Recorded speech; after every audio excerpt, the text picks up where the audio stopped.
कर्नाटक में कांग्रेस की प्रचंड जीत के पीछे कई नेताओं को श्रेय दिया जा रहा है।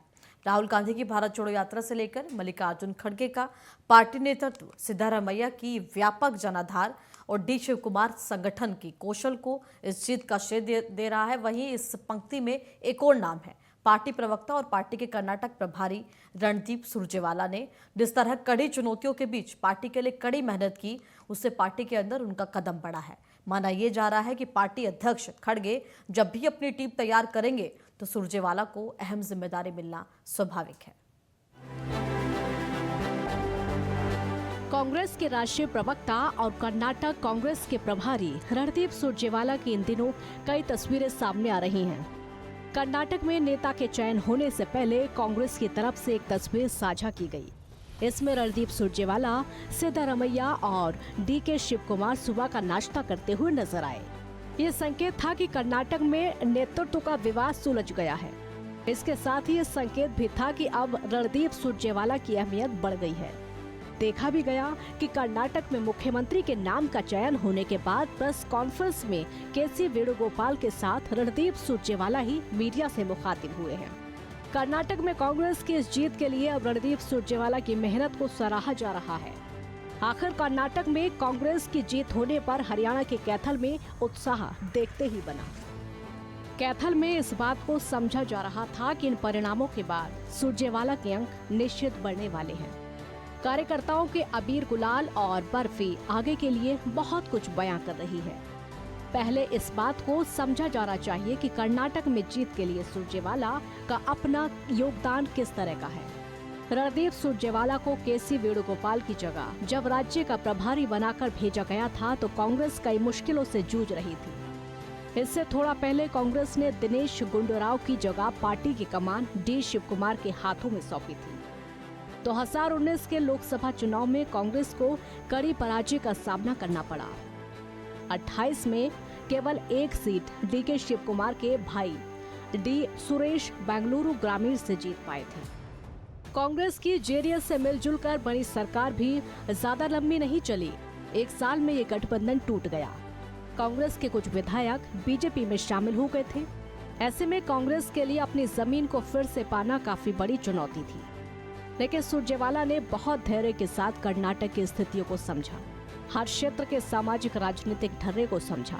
उनके पक्ष में ये बात जरूर थी कि उनका और डी शिव कुमार के बीच अच्छी केमिस्ट्री थी। इसके साथ ही उन्होंने कर्नाटक के सारे सीनियर नेताओं को आपस में जोड़ने की कोशिश की। कर्नाटक की हर सीट का बारीकी से विश्लेषण किया। चुनाव अभियान को उन्होंने काफी दक्षता से चलाया। वो हाईकमान और कर्नाटक कांग्रेस के बीच एक महत्वपूर्ण कड़ी बने। इसका फर्क दिखा। चुनाव आते आते पार्टी में असंतोष बाहर नहीं आया। राहुल की भारत जोड़ो यात्रा के समय जब कर्नाटक कांग्रेस के नेता एक साथ चहलकदमी करते दिखे तो आभास होने लगा था कि पार्टी ने आंतरिक असंतोष के संकट को काफी हद तक निपटा दिया है। टिकटों को लेकर ठीक ठाक स्क्रूटनी हुई। एक तरफ कर्नाटक प्रभारी बनने के बाद सुरजेवाला ने वहां का मोर्चा थाम लिया। वो कर्नाटक के हर इलाके में गए। पार्टी प्रवक्ता होने पर भी वो मीडिया से ज्यादा संवाद नहीं कर पाए।